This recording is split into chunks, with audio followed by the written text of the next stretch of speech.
విశాఖలో ఓ యువకుడి హత్య తీవ్ర కలకలం రేపుతోంది. పెందుర్తి పోలీస్ స్టేషన్ పరిధి మేఘాద్రిగడ్డ రిజర్వాయర్ వద్ద ఓ యువకుడి మృతదేహం ఫేస్ పైన తీవ్రమైనటువంటి గాయాలు కనిపించాయి. అతని రెండు చేతుల పైన కూడా లివ్ లైక్ ఏ కింగ్ అంటూ టాటూ వేసింది.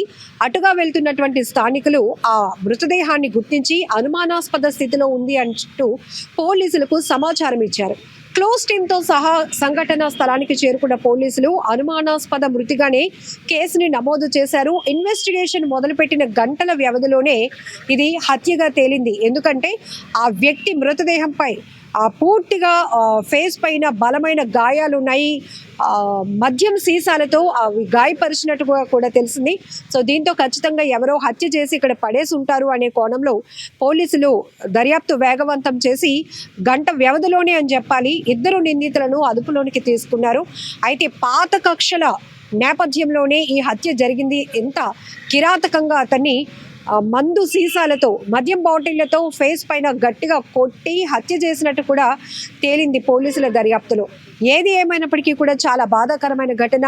మృతుడు వయసు 22 సంవత్సరాలు. గుంటూరు కళ్యాణ్ చక్రవర్తి. ఈ అబ్బాయి పెందుర్తి అప్పల నరసయ్య కాలనీకి చెందినవాడు. అయితే పాత కక్షల నేపథ్యంలోనే ఈ హత్య జరిగినట్టుగా పోలీసులు నిర్ధారించడంతో పాటు మృతుడి పైన అంటే ఈ కళ్యాణ్ చక్రవర్తి పైన కూడా సిటీ పరిధిలో కొన్ని స్టేషన్లో కొన్ని కేసులు కూడా ఫైల్ అయినట్టుగా కూడా పోలీసులు గుర్తించడం జరిగింది. అయితే ఒక్కసారి మనం చూస్తే కనుక ఇంతకుముందు కూడా గతంలో కూడా ఎయిర్పోర్ట్ జోన్ స్టేషన్లో కావచ్చు, ఇట్లా నిర్మానుష్య ప్రాంతాల్లో ఇలాంటి హత్యలు తీవ్ర కలకలం రేపడమే కాదు, నగర ప్రజలను తీవ్ర భయభ్రాంతులకు గురి చేస్తున్నాయని చెప్పాలి. ఒకప్పుడు ఈ తరహా హత్యలు జరిగినప్పుడు కరుడుగట్టిన నేరస్తులు చేసేటటువంటి పనులు మనం చూసేవాళ్ళం. ఆ తరహా కేసులే ఎక్కువగా వినిపించేవి, కనిపించేవి కూడా, పోలీసుల దృష్టికి వచ్చేవి కూడా. కానీ ఇప్పుడు యువత, మరీ ముఖ్యంగా 20 నుంచి 30 ఏళ్ల వయసులో ఉన్న వాళ్ళే ఈ కక్షలతో వ్యక్తుల మధ్య ఘర్షణల కారణంగా హత్యలకు తెగబడుతూ ఉండటం, అది కూడా ఎంత క్రూరంగా అంటే తీవ్రంగా కొట్టి చంపేయటం, దాన్ని కొన్ని అయితే ప్రమాదాలుగా చిత్రీకరించే పనులు చేస్తున్నారు. కొంతమంది అయితే ఇట్లాంటి హత్యలకు తెగబడి పోలీసులకు ఒక సవాల్ విసిరాలి, ఒక ఛాలెంజ్ ఇవ్వాలి అనే స్థాయిలో కూడా దిగజారిపోతున్నటువంటి పరిస్థితులు, పేట్రేగిపోతున్న పరిస్థితులు. వీటన్నిటికీ ప్రధానమైన కారణం మద్యానికి బానిస అవుతున్నారు. అనేక రకాల వ్యసనాలకు అలవాటు పడిపోతూ యువత గాంజా మత్తులో కావచ్చు, లేకపోతే ఇట్లాంటి గ్యాంగ్ వార్లు ఇట్లాంటివి మనం చూస్తూ ఉన్నాం. ఎందుకంటే గుంపులుగా ఏర్పడి ఒక గ్యాంగ్ మెయింటైన్ చేస్తూ అరాచకాలకు తెగబడుతూ ఉండటం, పబ్లిక్లో చాలా న్యూసెన్స్ క్రియేట్ చేయటం, ఇలాంటి ఘటనలు కూడా మనం తరచుగా చూస్తున్నాం. అయితే విశాఖ అనేటప్పటికీ చాలా ప్రశాంతమైన నగరంగా, బ్యూటిఫుల్ సిటీగా ఎంతో పేరుంది. ఎక్కడెక్కడి నుంచో పర్యాటకులు ఈ అందమైన సిటీని చూడటానికి వస్తుంటే ఇక్కడ మాత్రం కొన్ని ఘటనలు చాలా ఇబ్బందికర పరిస్థితులుగా మారుతున్నాయి. అయితే విశాఖ నగర పోలీస్ కమిషనర్గా డాక్టర్ శంకబ్రత బాగ్జీ గారు బాధ్యతలు చేపట్టిన తర్వాత పూర్తి స్థాయిలో ఇప్పుడు డ్రోన్ కెమెరా కూడా ఒక నిఘాలాగా పనిచేస్తోంది.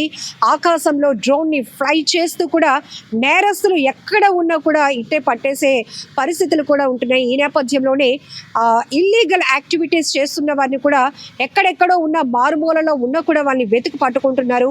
గాంజా మొక్కల్ని నిర్మానుష్య ప్రాంతాల్లో గుట్టు చప్పుడు కాకుండా పండిస్తూ సొమ్ము చేసుకుంటున్నటువంటి వారిని, సొసైటీని చెడగొట్టాలనే ప్రయత్నం చేస్తున్న వారిని పట్టేసుకుంటున్నారు.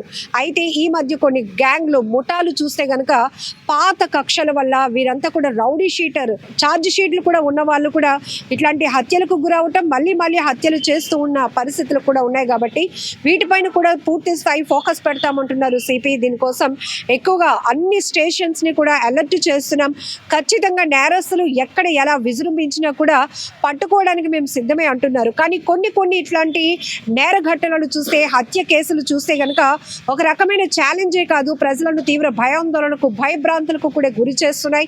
అనేక చోట్ల నిర్మానుష్య ప్రాంతాల వైపు కుటుంబాలతో సహా ప్రయాణించాలన్నా కూడా తీవ్రంగా భయపడే పరిస్థితులు ఉన్నాయి. మరీ ముఖ్యంగా వీటన్నింటికి ప్రధానమైన కారణం గాంజా, డ్రగ్స్ ముసుగులో ఈ మత్తులో తేలిపోతున్న యువత కావచ్చు, పెద్దవాళ్ళు కావచ్చు, ఏం చేస్తున్నారో తెలీదు, బరి తెగిస్తున్నారు.